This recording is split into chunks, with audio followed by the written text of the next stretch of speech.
Hey everyone, Keith here. And Elizabeth.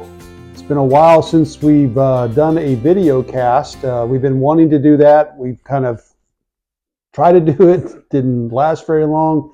I think we're ready to do it now. Yes, and so we have something to share today, and some things that have transpired, trips that have happened, and so I want to share those things with you. Keith can open and share a little bit. So I just wanted to let everybody know about my trip to Nepal. I was invited by a good friend, Dr. Jeff Garner, and was invited to go to Nepal toward the end of October to Kathmandu to be part of a couple things. One is to connect with Karuna Care, and we'll talk a little bit about Karuna Care tonight, and to attend a pastors conference called the Nepal Prayer Society, which really was a groundbreaking historic gathering of pastors in Nepal for the purpose of unity and prayer. And how many people were there? There are about 160 pastors of various streams of Christianity, mostly evangelical. Would not say that there were any Orthodox or Catholic represented groups there, but primarily evangelical, people who believe in inspiration of the Bible, high view of Jesus, the new birth, and so on. So before you got the invitation through Dr. Jeff, talk a little bit who's above Karuna Care and So about a year ago, we came into contact with Karuna Care by attending a dinner with another good friend of mine, Kimberly Sorali, who put on a fundraiser for Karuna Care, primarily to introduce the community and people that were acquainted with our circle of friendship with Karuna Care. And Don Raj is the executive director, and he was primarily involved at that dinner and introduced me and yourself to Karuna Care. And Karuna Care is a organization that does a number of things that we want to talk about tonight. One is primarily rescuing children and women from sex trafficking, which is so important, which is so vital. That's why we're so grateful to be connected with Karuna Care and knowing that we actually have an opportunity to make a difference in something that is so crucial and critical in this hour. And so, yeah, I had heard in our area here in the Central Valley of California, we're aware of an organization called Without Permission, which is a sex trafficking resource in our community. I had never had it really in my face or became so aware of it until I went to Nepal and actually got to see the victims, the real individual victims of sex trafficking who have been rescued through Karuna Care. And their stories are so powerful and moving, moved emotionally, moved to respond spiritually to what is happening over there. And we want to talk a little bit about that tonight and maybe give some of you an opportunity maybe to connect. And, as a pastor and a leader, primarily most of my adult life, we always get hit on with organizations and giving pledges, giving pleas, and to actually go and live in the executive director's house, to see how they live, to see the work that they're doing. They are the real deal. So Don Raj, what is his title in Karuna Care? He is the executive director. Him and his wife, Sharmala, are the founders of Karuna Care. His wife, a little bit about their background. Don Raj was a teacher by profession. Sharmala was a nurse, and both had been called by God to do this ministry. And they rescue women out of sex trafficking. They restore them. They also really have a heart to keep it from happening by educating children, vulnerable children who often are very prey. Right. So they run Karuna Care out from their home, correct? Yes. And so their main objective, talk about their main objective. So they're running it out of their home. Exactly what's going on, what's running out of their home. What are they doing from their home? So along with the rescuing of women who are caught up in the web of sex trafficking, They're also providing job training for these women to give them hope, and you don't have to become prey to the scheme and the deception of often people who promise, because Nepal is a very poor country and people are very poor, and they often get caught up in webs of the promise of financial freedom, often in other countries. And so these women get trafficked under the guise of you're going to be a domestic servant, and they end up leaving the country and not knowing where they're going to go, or at least not the promise of where they're going to go is not fulfilled. They get trafficked to another country and then are caught up in the web of sex Right, which trafficking. you met somebody, and we can talk about that. But so it's basically so they're helping these women with training so they have a way to provide for themselves so they don't become prey to sex human traffickers, Right. right? Yeah. And if you can provide for yourself, then you become more resilient and resistible to the siren call of the promise of money overseas, or the money of some promise of a job. And often Is a lure. the lure, the Yeah. bait to get them into this trafficking. So rescuing, job skill, educating children, because they believe and they have shown that if children are in schools, that they are less vulnerable and prey to risk of being victimization. And so part of crew care is that they provide funding for it give you funding for the children so they can go to a private school. Yeah, for the low cost of about $45 a month per child, they're able to put the child in a private school. They're able to clothe them and to provide some basic food for that child monthly for the sum of $45. And they have proven that if the child is in school, that they're less vulnerable to being trafficked or being caught up in that web because the children are in school. So, so now that we know a little bit about Karuna Care, let's talk about your trip. So you had an opportunity to go to this conference. Can you talk a little bit about the location of the conference and who was at the conference? Yeah, so I was in Nepal for approximately 7 days, and the first part of the trip was just getting the lay of the land, being in Kathmandu, staying with our host Don Raj and his wife Sharmila, and again I stayed in their home.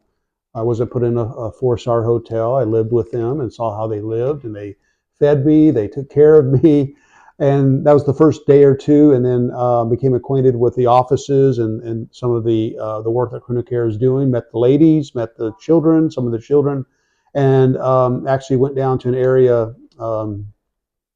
David Innes, who now is a board member of Crooner Care, walked me down to an area that was flood ravaged, and Oh yeah, I yeah, actually yeah, got to see where some of the women who yeah. are involved in Crooner Care are living.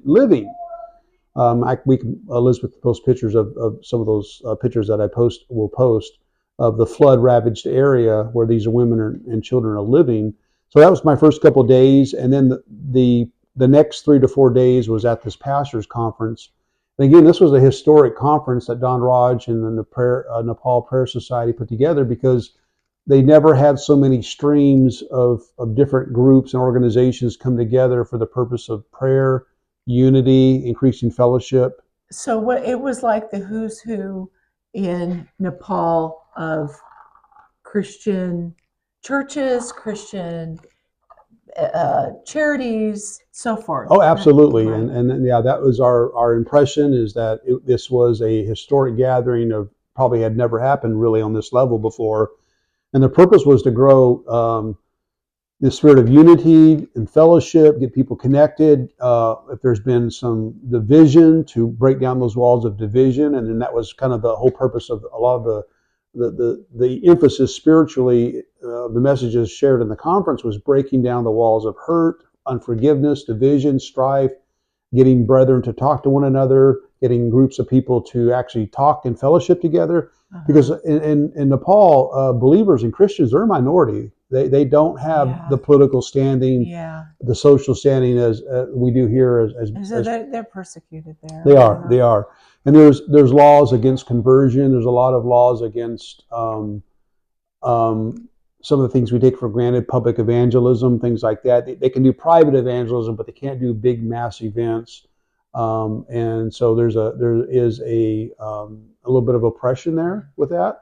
Um, so So at the conference, so you had all these people, you had all these churches that have this time to come together. What are some of the remarkable things that happened at the conference that you Oh, noted? it's been great. We've been getting reports. Don Raj has been sending us reports of evangelism, of prayer spreading out. We've jokingly been calling it fire, and so that's our word that we would often share in the conference with each other was fire. And we've been getting these fire reports of prayer breaking out around Nepal, evangelism happening, unity happening. People who maybe there's been some division or some strife, unforgiveness, now are talking and fellowshipping together. So those have been some of the reports that we've been getting. They had a definite prayer focus. There were 6 areas that they wanted to pray for during the conference. They wanted to pray, for the country. They want the country to prosper. They don't want the children or the young people to leave Nepal because that really weakens Right, Nepal from thriving.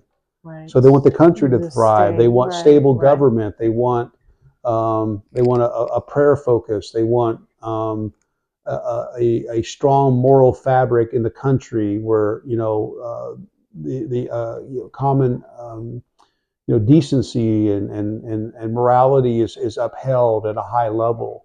So there are all these different prayer focuses, and so that was kind of the emphasis as well. So during the conference, it was during the conference that you actually got to meet a survivor of someone who was human trafficked. Yes, this is a fascinating story, and we met a young lady who was newly married and struggling financially, and she was approached to do a domestic helper in Kuwait. And Kuwait is a very wealthy Arab state, Gulf state, oil state, and so she had the impression that she was going to be a domestic helper in Kuwait, which would have been a very Wow, wow, yeah. high paying job compared to what she would have made in Nepal. And so she agreed to go to Kuwait, and she didn't wind up in Kuwait. She was actually trafficked to Oman against her will, was locked up in a room and isolated for 5 days or so, and forced to strip naked and to pose for pictures, and they would beat her when she would resist, when she would fight against that command. And so they were using that to traffic her or to try to prostitute her. And she was fighting the whole time. She was not giving in to it. She's resisting. And somehow the Karuna Care had become aware of where she was, and they began to advocate to get her back. So how did they get her back? It was a combination of working with the Nepalese embassy in Oman, and Oman is in Africa. It's not in the Gulf. It's in Africa. It's part of an African country. And so Nepalese embassy began to advocate with the Oman government, and they become aware of who the trafficker was, and they begin to put pressure on the Oman government through the embassy to get her back. And they begin to circulate and kind of stir up the awareness that this young lady had been trafficked against her will and did not want to be a part of that lifestyle. And Karuna Care began to pray hard. It began to advocate with the legal system. Um, So didn't they raise some funds? They actually had to. they had to buy her back. In essence, Don Raj told us that he had to actually pay money to get her back. Um, so yeah, I won't go into the amount of money. We want to be discretionary here, but they had to jump through a lot of hoops to get her Oops. back. Um, but the sad thing is that there are still other women. What was told by us is that there are actually more women who are trapped there at that location. So yeah, it's tragic, and But the lady was at the conference. she was rescued and That's reunited with her really husband, and she is in the process of being restored, healed. I got to pray with her a number of times, talk with her, and encourage her, and to minister to her. And so it's a awesome. story of great hope. Awesome. Yes, yes. Um, so after, unless you want to bring up something else, but it was a successful conference from what you shared with me. But I thought it was really interesting because you actually have the opportunity to visit the most vulnerable in that area, and so you Yeah, went the last to. day of our trip there, right before I was flying back home, we actually had a chance to go to one of the slums there in Nepal, in Kathmandu, and actually walk among the people that Karuna Care is working with. Got to meet the children, got to meet the families, got to meet the parents, and saw the work firsthand of Don Raj and Sharmila, who are really like a mom and pop of the slum. They're so well respected Like that you said, everybody, a lot of people knew who they are when they come. absolutely, and there was even a fight going on, and Don Raj and Sharmila got in there and almost like a sheriff and judge and counselor solved the fight. I mean, it was pretty loud and aggressive, and they got in there and put the warring parties apart and provided counsel and some direction to That's them. great. And yeah, it was just thrilling to see the respect and love that those people had for Don Raj and And Sharmila.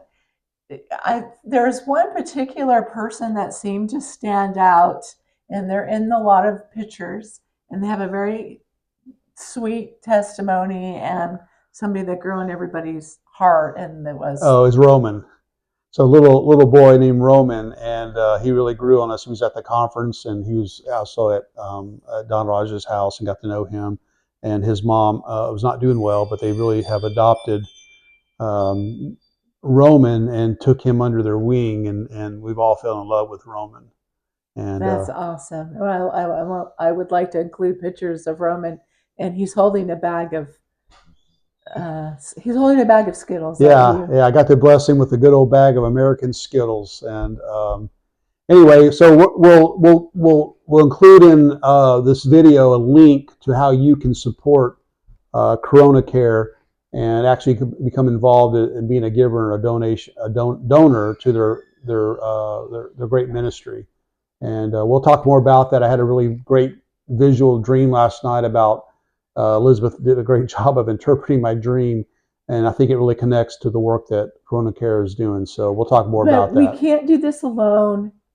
We need help. Care needs help. Don Raj and his wife need help. And so that's why we're making this video, because without you guys, there, we can't do it. We need help. And so that's why I wanted to let you know, because many of you have helped. Many of you were very generous. And so that's why we're making this video, because we wanted to explain and Keith have opportunity to share. Awesome. Take care, everyone. We'll see you.